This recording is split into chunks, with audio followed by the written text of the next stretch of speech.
So for those of you guys that follow the channel pretty closely, you know how much I love this little bait right here. This is a Z-Man TRD, more commonly referred to as a Ned rig.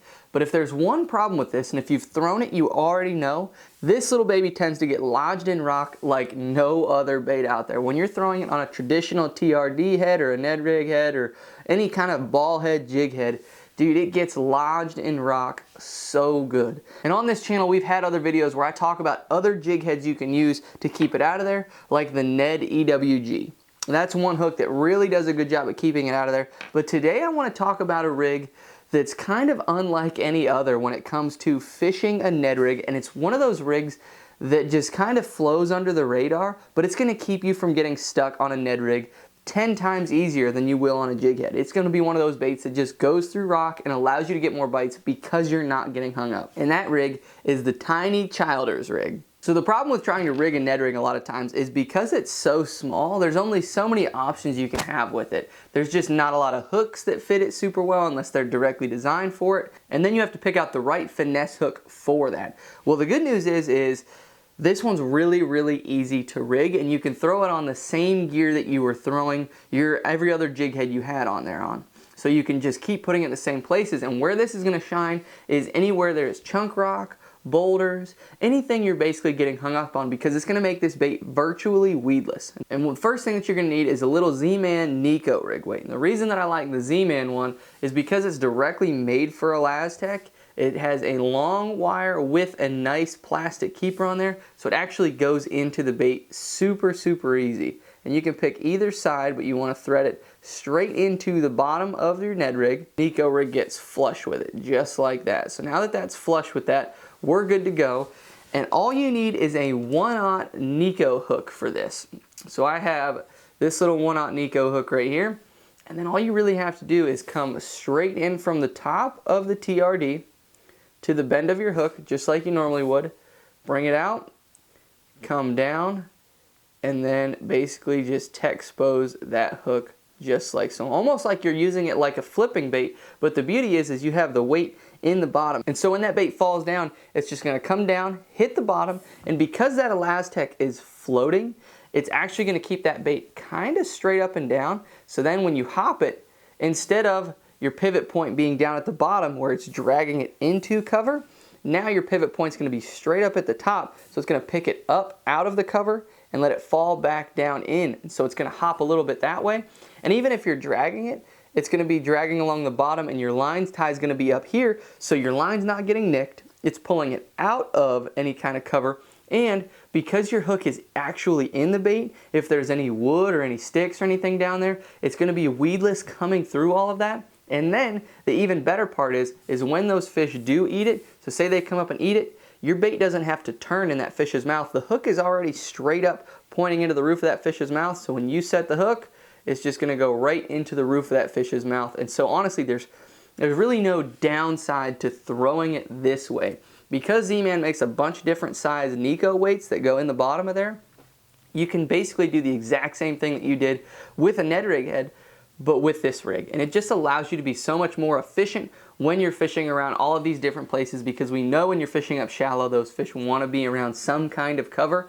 But I hated losing Ned rigs, and so I had to do a deep dive to figure out how not to do that, and this was the best way that I found to do that. So if you're a guy that always gets your Ned rigs hung up, this is going to be the rig that you're going to want to throw right now. So as far as gear that I like to throw a Ned rig on, especially whether I'm throwing the straight head or the Tiny Childers rig that we talked about today, I really have a couple different things that are really, really key for me. And the first is, if you guys have watched the channel, you've seen this rod. This is a 7-1 Arc Essence. It's a medium heavy, but it really doesn't feel like a medium heavy. It's got a nice tip where it allows you to feel those bites, allows the fish to take it a little bit, but it's got the backbone to set the hook. And I feel like a lot of times guys throw rods that are too light and you catch the majority of fish, but when you catch bigger fish that have rougher mouths, you lose a lot of fish. And so that's why I like this 7-1 medium heavy. It really drives the hook home. And if you use the code that's linked right here, it's JD Fishing, I believe, or JDeets, you'll get 15% off on ARC's website. And again, I pair that with just the Arc Gravity spinning reel. But then the real money maker is what's on the spool, and that is Cortland 8-pound master braid. It's a super thin diameter braid that really just allows me to cast those light baits a lot further. It cuts through the wind, and then it makes your knot super strong because it's a like diameter compared to the tippet that I'm throwing on there. I'll generally throw like a 6 to 8 pound, 10 foot, 15 foot leader, somewhere in there, depending on if I'm fishing around cover or not. But that's Cortland Master Braid, and again, that will be linked down below along with the rest of the stuff that I've talked about today, so that way you guys can get everything that I'm talking about to make sure we're all on the same wavelength here. If you haven't seen my other video where I show you all of the different Ned rig heads, I will have that linked up here so that way you can see all of these other Ned rig head options, so that way you know what your options are when you go out there on the water. But now what we're going to do is I'm going to break down a short Bible passage and a short Bible study so that way I can help you guys grow closer to the Lord, because if I'm being frank, I really feel like we all need it right now. The best part about actually reading the Bible and getting better at it is I don't actually have to pick up a Bible to talk about a verse anymore. I can honestly just pick it up or remember what I was reading that day or the day prior, which has been really, really nice to me. And so there's two things that I want to talk about. The first one is Sunday at church, our pastor was talking about growing closer to God, right? And a lot of times this thing right here gets in the way of it. It's just one of those things that we get caught on those Instagram reel loops or TikTok loops, or just honestly get caught texting and calling people, and it takes up all of our time. And then we end up seeing things we're not supposed to see and going down rabbit holes that we're not supposed to go down, and it just eats up a lot of our day.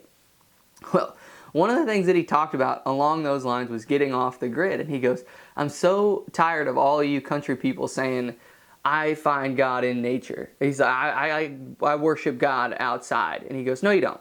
You see the things God created and you're worshiping the things God created. You're not actually getting closer to God. You're getting closer to what God created, and you're idolizing the things that he made. Which, for me as a fisherman, like you guys know, dude, that cut me so deep.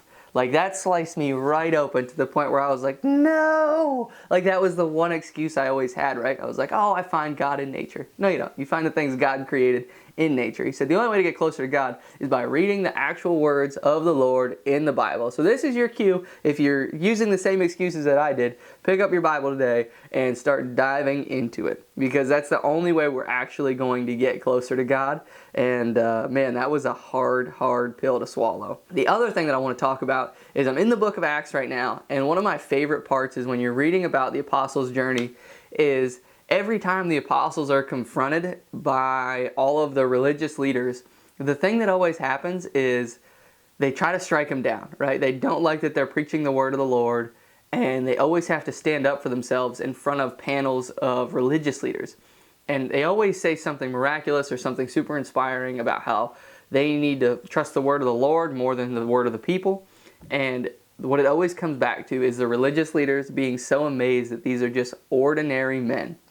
Right? They're ordinary men. And so many times that when I read the Bible or we hear about the Bible, we think about the apostles as being like these huge figures in society, or like these elderly wise people, and they're not. The apostles range from age 13 to 30.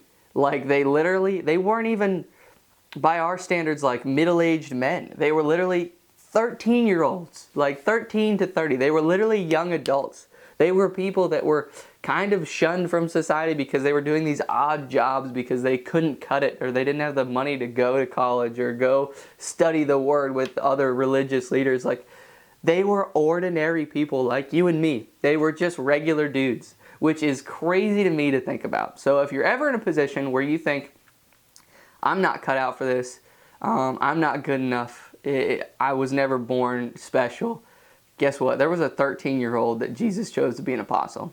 Let that sink in, because it's just ordinary men that changed the entire landscape of the world. So thank you guys so much for watching. If you haven't already, be sure to hit that like and subscribe button to follow on with more content. But God bless every single one of you guys, and I can't wait to see you guys in the next video.